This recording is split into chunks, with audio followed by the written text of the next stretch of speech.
नमस्कार दोस्तों, स्वागत है आपका बिहार एक्सप्रेस न्यूज में। तो चलिए आपको लेकर चलते हैं आज की मुख्य और ताज़ा खबरें की ओर। इससे पहले आप वीडियो को किस शहर से देख रहे हैं कमेंट में जरूर बताएं और वीडियो अच्छी लगी तो वीडियो को लाइक करके चैनल को सब्सक्राइब जरूर करें। बिहार में मिली 20 करोड़ की अफीम, एसपी डीएसपी समेत 500 पुलिस वालों ने डाली रेड।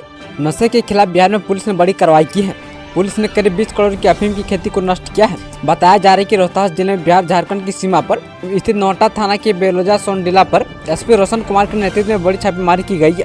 इस दौरान 20 करोड़ की अफीम की खेती को नष्ट किया गया और इस दौरान शराब की कई भट्टियों को भी ध्वस्त किया गया है। कुछ मीडिया रिपोर्ट के मुताबिक पुलिस को गुप्त सूचना मिली थी कि रोहतास जिले के सुंदर सिंहपुर गाँव में अफीम की यह खेती की जा रही है। इसके बाद पुलिस ने एक बड़ा ऑपरेशन चलाया और ट्रैक्टर लाकर पुलिस ने पूरी फसल को नष्ट कर दिया। स्कूल में सरस्वती पूजा नहीं मनाने पर बॉल शिक्षकों को बंधक बनाकर गेट में लगाया ताला। बसंत पंचमी के शुभ अवसर पर जहां देश भर में मां सरस्वती की पूजा धूमधाम के साथ की गई, यहाँ स्कूल, कोचिंग और कॉलेजों में बच्चों ने पूरी श्रद्धा भक्ति के साथ विद्या की देवी सरस्वती की आराधना की। वहीं बिहार में ऐसा भी स्कूल है जहाँ आज तक कभी सरस्वती की पूजा नहीं मनाई गई। इस बार भी बसंत पंचमी के मौके पर सरकारी स्कूल में मां शारदा की पूजा नहीं की गई, जिस स्कूल में पढ़ने वाले बच्चे काफी नाराज हैं। बिहार में रोजगार की बाढ़, सीएम नीतीश ने 6,837 इंजीनियरों को दिया नियुक्ति पत्र। मुख्यमंत्री नीतीश कुमार ने आज पटना के संवाद कक्ष में आयोजित एक कार्यक्रम में 6,341 जूनियर इंजीनियर और 496 इंस्ट्रक्टर को नियुक्ति पत्र सौंपा। इस अवसर पर दोनों उप मुख्यमंत्री सम्राट चौधरी और विजय कुमार सिन्हा के साथ कई मंत्री भी उपस्थित थे।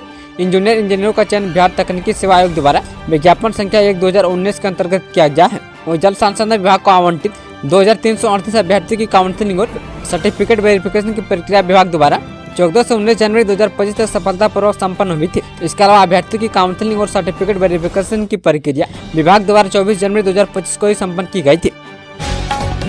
बिहार के कलाकारों के लिए बड़ी खुशखबरी, स्टूडियो में रिकॉर्डिंग के साथ मिलेगा प्रशिक्षण। बिहार में आने वाले दिनों में प्रदेश में फिल्म उद्योगों को बढ़ावा मिलेगा। इसके साथ ही जिले में अटल कला भवन का निर्माण होगा। यह बातें कला संस्कृति मंत्री सह उप मुख्यमंत्री विजय कुमार सिन्हा ने कही। बीते सोमवार को उन्होंने विभाग के सभागार में प्रेस कॉन्फ्रेंस की। इस मौके पर विजय कुमार सिन्हा ने विभाग की ओर से किए गए कामों की जानकारी दी। विजय सिन्हा ने कहा कि बिहार की सनातनी धरोहरों को बचाने का प्रयास किया जा रहा है। वहीं जेल में अटल कला भवन निर्माण के जरिए कलाकारों को मदद मिलेगी। कहा कि स्टूडियो में रिकॉर्डिंग के साथ कलाकारों को प्रशिक्षण भी मिलेगा।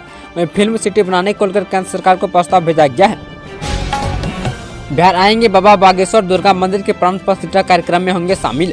बाबा बागेश्वर धीरेन्द्र शास्त्री अगले महीने बिहार आएंगे। यहाँ बिहार के बांका जिले में धोरैया प्रखंड अंतर्गत गोरा गांव स्थित दुर्गा मंदिर में प्रतिमा की प्राण प्रतिष्ठा और चंडी महायज्ञ में शामिल होंगे। उनके साथ जूना पीठ के पिताधीश्वर पूज्य अविद्यानंदन गिरी भी इस कार्यक्रम में शामिल होंगे। बाबा बागेश्वर का यह कार्यक्रम 9 मार्च को होगा। इसको लेकर तैयारियां जोर शोर से चल रही है।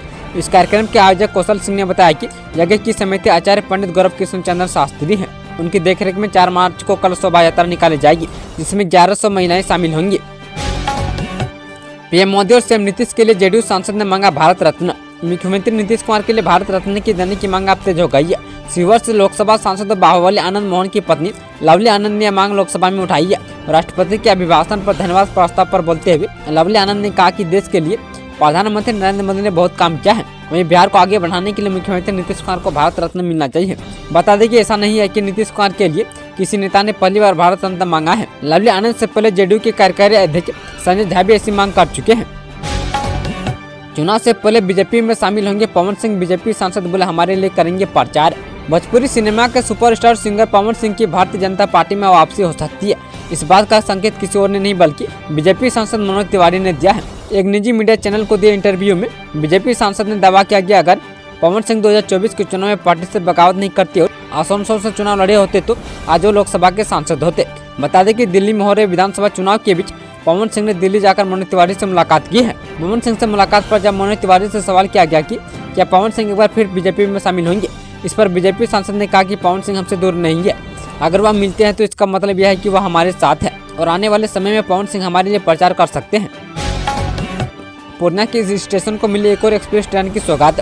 पूर्णिया जिले के सारसी रेलवे स्टेशन को एक एक्सप्रेस ट्रेन की सौगात मिली है। बिहार सरकार में मंत्री लेसी सिंह की कोशिश के बाद से अब स्टेशन पर गाड़ी संख्या 13-205 अप एवं 13-206 डाउन जनशताब्दी एक्सप्रेस का ठहराव होगा। बता दें कि सारसी स्टेशन पर इस ट्रेन के ठहराव के लिए बिहार सरकार में खाद्य उपभोक्ता एवं संरक्षण मंत्री लेसी सिंह ने पिछले दिनों दिल्ली में रेल मंत्री अश्विनी वैष्णव से मुलाकात की थी, जिसके बाद रेलवे ने लेसी सिंह की मांग को पूरा किया है। बिहार के 3 बच्चों के लिए मसीहा बने सोनू सूद। बॉलीवुड एक्टर सोनू सूद ने सहरसा के मोहम्मद सिकंदर के 3 बच्चों की पढ़ाई का जिम्मा लिया है। सोनू सूद ने इंडिया गेट पर फतेह की शूटिंग के दौरान सिकंदर को साइकिल पर पॉपकॉर्न और कैंडी बेचते हुए देखा था। उसके बाद काफी कुछ बातें की। सोनू सूद ने सिकंदर से उसके बच्चे के बारे में पूछा तो उसने बताया कि वो अपने तीनों बेटों को अच्छे स्कूल में पढ़ाना चाहते हैं, लेकिन आर्थिक तंगी के कारण यह संभव नहीं हो पा रहा है। वहीं सोनू सूद ने उसे आश्वासन दिया कि हम है ना सभी अच्छे स्कूल में पढ़ेंगे और नाम करेंगे। वहीं अब बच्चों की पढ़ाई की जिम्मेदारी वो उठाएंगे। सोनू सूद ने सिकंदर से मुलाकात का वीडियो अपने एक्स पर साझा किया है, जो तेजी से वायरल हो रहा है।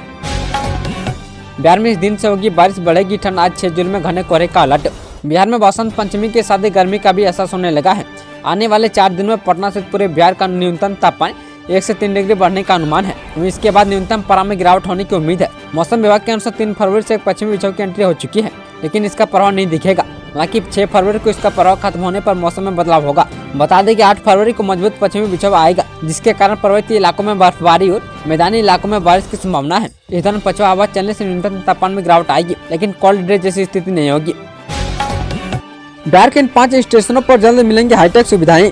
बिहार में अमृत भारत स्टेशन परियोजना के तहत कई महत्वपूर्ण स्टेशनों के पुनः विकास का काम तेजी से चल रहा है। इस परियोजना के तहत यात्रियों को आधुनिक और विश्व स्तरीय सुविधाएं देने का लक्ष्य रखा गया है। इनमें से गया, मुजफ्फरपुर, मोतिहारी, सीतामढ़ी और दरभंगा स्टेशनों का 15 से 55 करोड़ रुपए की लागत से कायाकल्प किया जा रहा है और जल्द इन स्टेशनों पर हाईटेक सुविधाएं मिलने शुरू हो जाएंगी। अब हर गाँव तक पहुँचेगी पक्की सड़क। बिहार में 25,000 किलोमीटर रोड का होगा निर्माण।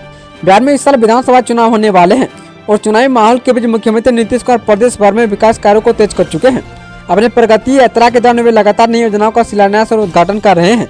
इसी कड़ी में अब राज्य के गांव-गांव तक सड़कों को जोड़ने की एक बड़ी योजना पर काम शुरू हो गया है। वहीं सरकार ने 25,000 किलोमीटर नई ग्रामीण सड़कों के निर्माण का लक्ष्य रखा है। जमीन की जमाबंदी को आधार से जोड़ने पर होंगे कई फायदे। बिहार में जमीन की जमाबंदी को आधार और मोबाइल नंबर से लिंक करना जरूरी हो गया है। ऐसा नहीं करने पर अंचल कार्यालय से जमाबंदी लॉक की जा सकती है। इससे जमीन से जुड़ी सेवाओं में पारदर्शिता बढ़ेगी और फर्जीवाड़े पर लगाम लगेगी। अगर आपकी जमाबंदी अब तक आधार से लिंक नहीं हुई है तो जल्दी से लिंक करा ले। बीपीएससी अध्यक्ष पर हो सकती है बड़ी कार्रवाई। सुप्रीम कोर्ट ने भेजा बिहार सरकार को नोटिस। सुप्रीम कोर्ट ने बिहार सरकार को नोटिस जारी किया है, जिसमें बिहार लोकसभा आयोग के अध्यक्ष रवि मनु भाई परमार की नियुक्ति को चुनौती दी गई है। यह नोटिस एक जनहित याचिका पर जारी किया गया है, जिसमें परमार की नियुक्तियों को रद्द करने के निर्देश की मांग की गई है। याचिका में कहा गया कि परमार की नियुक्ति पूरी तरह से अवैध और मनमानी है और यह लोकसभा आयोग के अधिकारियों के लिए विधायक चरित्र रखने की संवैधानिक आवश्यकताओं का उल्लंघन करती है। यह मामला बीपीएससी की 17वीं पीटी परीक्षा को लेकर अभ्यर्थियों के आंदोलन के बीच उठा है। गिरिराज सिंह ने अरविंद केजरीवाल को बताया दिल्ली का बड़ा गुंडा। बिहार विधानसभा चुनाव में सत्तारूढ़ दल आम आदमी पार्टी और विपक्षी दल भाजपा के बीच आरोप प्रत्यारोप का दौर लगातार जारी है। दोनों ओर से एक दूसरे पर गुंडागर्दी करने के आरोप लगाए जा रहे हैं। यहाँ के मुख्य अरविंद केजरीवाल की ओर से भाजपा पर लगाए गए गुंडागर्दी के आरोपों पर जोरदार पलटवार करते हुए भाजपा सांसद गिरिराज सिंह ने केजरीवाल को दिल्ली का सबसे बड़ा गुंडा बताया है। बीजेपी के टिकट पर विधानसभा चुनाव लड़ेंगे power star Pawan Singh. Bhojpuri singer और अपने प्रशंसकों के बीच पावर स्टार के नाम से फेमस पवन सिंह एक बार फिर चुनाव लड़ने की तैयारी में है। सूत्रों के मुताबिक वो इस साल के आखिरी में बिहार में होने वाले विधानसभा चुनाव में बीजेपी की टिकट पर चुनाव लड़ सकते हैं। हालांकि पवन सिंह को बीजेपी ने लोकसभा चुनाव में आसनसोल से टिकट दिया था, लेकिन उन्होंने वहां से चुनाव न लड़कर बिहार के काराकाट से निर्दलीय उम्मीदवार के तौर पर चुनाव लड़ा था। इस पर बीजेपी ने उन्हें पार्टी से निकाल दिया था, लेकिन कयास लगाया जा रहा है कि पवन सिंह एक बार फिर चुनाव से पहले बीजेपी में शामिल हो सकते हैं।